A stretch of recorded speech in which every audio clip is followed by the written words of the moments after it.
প্রথমে যখন আমাকে বের করছে তখন আমি তাহাজ্জুদ নামাজ পড়ছিলাম, অনুমান করে যে শেষ রাতে হতে পারে। ওই সময়টা নর্মালি যারা প্রহরী তারা ঘুমায় এবং নর্মালি আমাদেরকে বিরক্ত করে না। আমার সময় নামাজ পড়ছিলাম, আমার সময় 10-12 জন আমার সেল ঢুকে গেল।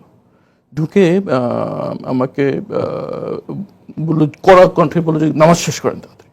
নর্মালি এটা তারা করে না, করতো না আগে। আমি তাড়াতাড়ি নামাজ শেষ করলাম। তারা আমাকে চোখ বাঁধত যে জিনিসটা দিয়ে, সেটা ছিল সোয়েট রেজিস্ট্যান্ট ফেব্রিক টাইপের এক ধরনের, যেটা ইউজুয়ালি সিকিউরিটি ফোর্সের ইউনিফর্মে ব্যবহার করা হয়। সেটা খুলে তারা আমাকে গামছা দিয়ে চোখ বাঁধলো, গামছা দিয়ে হাত বাঁধলো, বের করে তারা আমাকে বের করে নিয়ে চলে গেল। আমি তো আসলে বুঝতে পারিনি যে বাইরে বিপ্লব ঘটে গেছে। আমি মনে করলাম ওরা মনে হয় আমাকে মেরে ফেলবে। আমি মনে মনে দোয়া পড়ছিলাম যে আমার জন্য মৃত্যুটা সহজ হয়। তারা আমাকে গাড়িতে নিয়ে গাড়ির ফ্লোরে শোয়া ফেললো, আমার উপরে দুজন বসলো, আমার গাড়ির উপর বসে গাড়ি চলা শুরু করলো। চলতে চলতে চলতে চলতে শেষ মুহূর্তে একটা জায়গায় যে তারা আমাকে জিজ্ঞেস করলো, গাড়ি থেমে গেলো, আমাকে বসার হলো, জিজ্ঞেস করলো আমরা কারা। আমি বললাম, আমি অস্বীকার করলাম, কারণ আমি তো স্বীকার করার সুযোগ নেই। তারা বললো যে আপনি দিন কোথায় ছিলেন। আমি বললাম আমার জানা নেই। তখন একটা কথা বললো আমার, যেটা আমার মুখে ধাক্কা লাগলো, বললো সবাইকে এটাই বলবেন। তখন আমার কাছে মনে হলো মনে হয় আমাকে মারবে না, কারণ মারলে তো এই কথা বলার প্রশ্ন আসে না। আমি একটা ধাক্কা খেলাম, আমি পড়ে গেলাম, গাড়ি চলে গেল। তখন আমি মনে হচ্ছিল যে এখন একটা গুলির আওয়াজ শুনবো আর সব শেষ হয়ে যাবে। সূরা ইয়াসিন পড়ছিলাম, সূরা ইয়াসিন পড়লে মৃত্যু সহজ হয়। সেই মৃত্যুর জন্য ওয়েট করছিলাম, কিন্তু দেখলাম যে কিছু আওয়াজ নাই, কিছু নাই, ঝিঝি পোকার আওয়াজ শুনতে পাচ্ছি। তখন অনেকক্ষণ পর অনেক সাহস করে একটু হাতটা দিয়ে চোখটা করার চেষ্টা করলাম। দেখলাম যে এমনভাবে করেছে আমি খুলে ফেলতে পারলাম। খুলে দেখলাম যে আমি একটা অন্ধকার প্রান্তে দাঁড়িয়ে আছি, পিছনে জঙ্গল আর সামনে অন্ধকার। আর আমি যেটা পরে আপনার ডাক্তাররা বলেছিল, আমার অপুষ্টির কারণে আমার 2 চোখে ছানি পড়ে গিয়েছিল, আমি সব ঘোলা দেখছিলাম। দূরে একটি অল্প আলো টিম টিম করে জ্বলছে, আমি দেখতে পাচ্ছিলাম। তো আমি আলোর দিকে হাঁটা শুরু করলাম। হেঁটে যে অনেক দূর হাঁটার পর কাছে যে দেখলাম এটা একটা কনস্ট্রাকশন সাইট। ওখানে একটা সাইনবোর্ড লেখা, সেখানে লেখা দিয়াবাড়ি উত্তরা। এই আমি বুঝতে পারলাম আমি এখানে আছি। আমি কিন্তু তখনও আমি জানতে পারিনি যে আমি বাইরে বিপ্লব ঘটে গেছে। আমি তখন বলতে পারছিলাম না আমার পরিচয় কি। আমি অনেক বললাম যে আমার ফোন টোন সব চুরি হয়ে গেছে, আমার বাসায় মিরপুর, আমি কীভাবে যাবো। তো বলে ওদিক যান, যেতে থাকেন আর কি। তো ওখানে যেয়ে আমি একটা মসজিদে যাই, তখন ফজর আজান হয়ে কাছাকাছি। ওদিকে যে থাকতে থাকতে আমি ওই যে একটা জায়গা আছে এখানে রাস্তা খালি প্লট, ওই জায়গাটা পেয়ে গেলাম, ওটা পরিচিত। তারপর হাঁটতে হাঁটতে আমি হাঁটতে থাকি, তখন কিছুক্ষণ পর আমি দেখলাম যে একটা বড় জায়গায় সাইনে লেখা মেট্রো রেল স্টেশন। আমি জানতাম না যে হয়ে গেছে মেট্রো রেল। এবং তখন ফজর আজান হয়, আমি সবজি বিক্রেতা হেঁটে যাচ্ছে, তাদেরকে আমি জিজ্ঞেস করলাম যে আজানটা কোন দিকে। তারা মসজিদ দেখে গেল। আমি মসজিদে যেয়ে দেখলাম যে 15 নম্বর সেক্টর জামে মসজিদ। সেখানে নামাজ পড়লাম, মনে মনে খুব ইয়া করছে, কারণ আমি তো জানি যে এখন স্বৈরশাসক চলছে। আমার পরিচয় দিলে আমার কোন বিপদ আসবে, ভয় আমি পরিচয় দিতে পারছিলাম না। আমার ফোন নাম্বার দীর্ঘদিন মনে নেই কিছু আমার। তো আমি অনেক নামাজ পড়ে অনেক সাহস নিয়ে ইমাম সাহেবের সাথে গেলাম।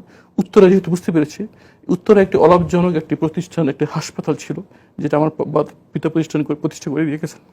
তো আমার অনেক আল্লাহ আমার হলো যে উঠে গেলে হয়তো লোকজন আমাকে চিনতে পারবে। আমি ইমাম সাহেবকে যে বললাম যে ভাই আমি তো সব চিন্তা হয়ে গেছে, উত্তরায় একটু হাসপাতালটার পাশে আমার আত্মীয় থাকে, আমাকে নিয়ে যাবে নাকি। তো উনি আমাকে হাসপাতালে নিয়ে গেলেন। হাসপাতালের লোকজন, আমি একটু ময়লা লুঙ্গি পরা ছিলাম, ছেঁড়া গেঞ্জি গায়ে ছিল, গায়ে গামছা যেটা দিয়ে চোখ ভিতরে গায়ে পড়া ছিল, তারা আমাকে ঢুকতে দিচ্ছে না।